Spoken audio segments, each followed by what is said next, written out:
दोस्तों तो स्वागत है आप सभी का एक बार फिर से इस प्यारे से यूट्यूब चैनल पर।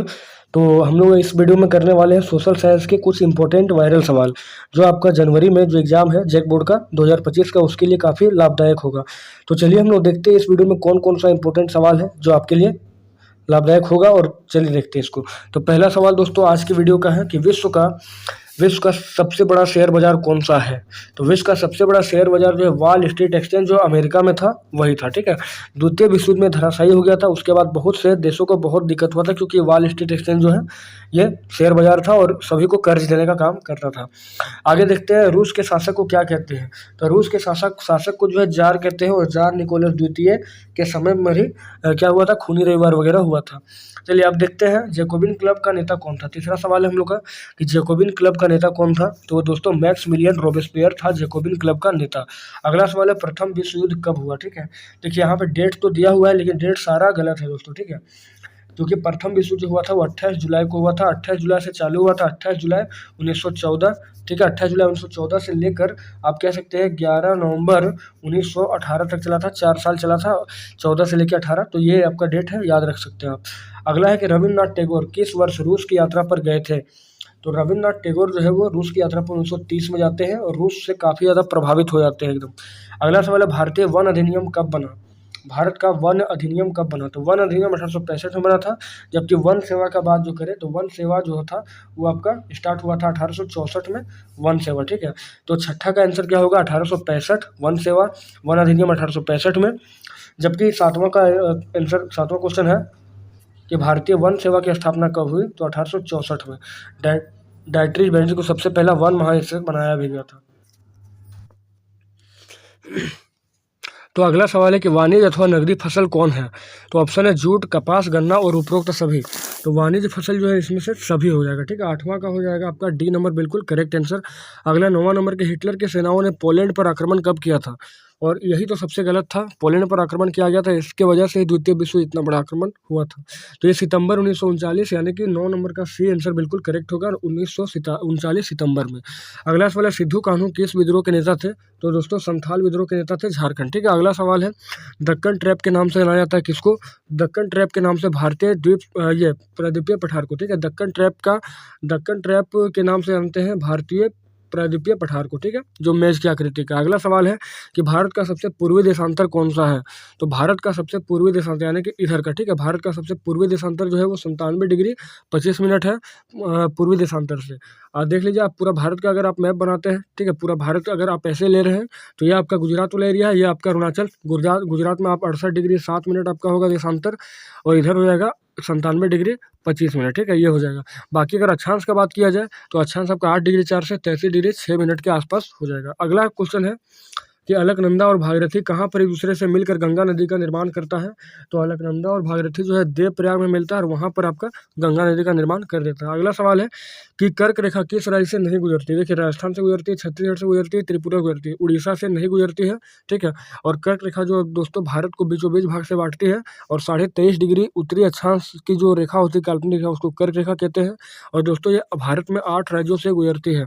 ये 8 राज्य कौन कौन से हैं। तो गुजरात है, राजस्थान है, मध्य प्रदेश, छत्तीसगढ़, उसके बाद झारखंड, फिर पश्चिम बंगाल, त्रिपुरा और मिजोरम, ठीक है। तो 8 राज्यों से गुजरती है। अगला सवाल है राष्ट्रीय जनसंख्या नीति कब बना था। तो 2000 ईस्वी में राष्ट्रीय जनसंख्या नीति बनाया गया था। अगला सवाल है महोगनी किस वन का प्रमुख वनस्पति है। तो महोगनी जो है उष्णकटिबंधीय वर्षा वन, यानी कि ऑप्शन नंबर 4 बिल्कुल करेक्ट होगा यहाँ पर। उसके बाद 17वां हम लोग देखते हैं मानसून शब्द की उत्पत्ति किस भाषा से हुई है।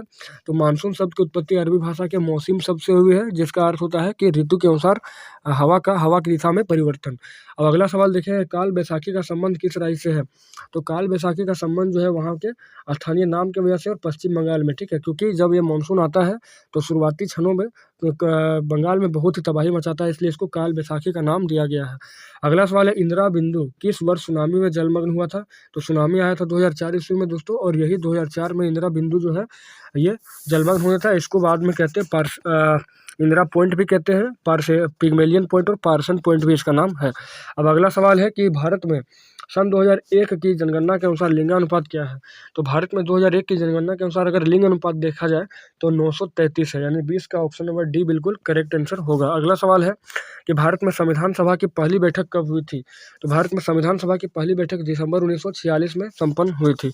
अगला सवाल है कि प्रधानमंत्री की सिफारिश पर मंत्रियों की नियुक्ति कौन करता है?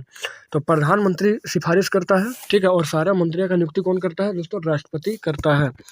अगला सवाल है कि दूसरा पिछड़ी जाति आयोग की अध्यक्षता किसने की? तो दूसरा पिछड़ी जाति आयोग की अध्यक्षता कौन था? बीपी मंडल 1979 ईस्वी में, ठीक है, 1979 ईस्वी में, याद रखना है इसको। अगला सवाल है हमारे देश के प्रधानमंत्री कौन है? तो अभी नरेंद्र मोदी हैं। अगला क्वेश्चन है कि संविधान कब बना? बहुत इंपॉर्टेंट सवाल, संविधान कब बना? डेली आप लोग स्कूल में पढ़ते होंगे। 26 नवंबर 1949 ईस्वी को संविधान बनकर रेडी हुआ, जिस दिन संविधान दिवस कॉन्स्टिट्यूशनल डे भी मनाते हैं हम लोग। और संविधान को लागू किया गया दोस्तों 26 जनवरी 1950 को, और भारत जो आज़ाद हुआ वो 15 अगस्त 1947 को हुआ। अब अगला सवाल है कि भारतीय नागरिकों के अधिकार व स्वतंत्रता का रक्षक कौन है? यानी कि भारत का नागरिक, ठीक है, और उसका स्वतंत्रता पर अगर हनन होगा तो उसका रक्षा कौन कर सकता है? उसका रक्षा कोर्ट यानी न्यायपालिका कर सकता है। अगला सवाल है पालमपुर में कृषि या खेती पर कितने % लोग आश्रित हैं? तो वो 75% के आसपास हो जाएगा। नेक्स्ट क्वेश्चन है कि एक देश की श्रम शक्ति क्या है, यानी कि कार्यशील श्रम शक्ति क्या है? तो 15 से 59 वर्ष इसका आंसर करेक्ट होगा। नेक्स्ट क्वेश्चन हरित क्रांति क्या है? तो कृषि में विकास, ठीक है, हरित क्रांति जो है कृषि में विकास है। अगला क्वेश्चन है जिस शासन प्रणाली में अंतिम निर्णय लेने की शक्ति लोगों के चुने हुए प्रतिनिधि के पास होती है उसको क्या कहते हैं? देखिए क्या क्वेश्चन है कि जिस शासन प्रणाली में, ठीक है, अंतिम निर्णय लेने की शक्ति लोगों के द्वारा चुना हुआ प्रतिनिधि के पास होता है उसको लोकतंत्र कहते हैं। यानी कि लोगों के लिए और लोगों के द्वारा चुना गया शासन व्यवस्था लोकतंत्र है, जिसको अब्राहम लिंकन ने कहा था। अगला क्वेश्चन है वह देश जहां 1958 से 61 के दौरान पड़ा अकाल विश्व इतिहास का सबसे भयावह अकाल था, वह कौन सा देश था? तो वह चीन था। नेक्स्ट क्वेश्चन है वर्ष 2011 में भारत में निर्धन लोग कितने थे?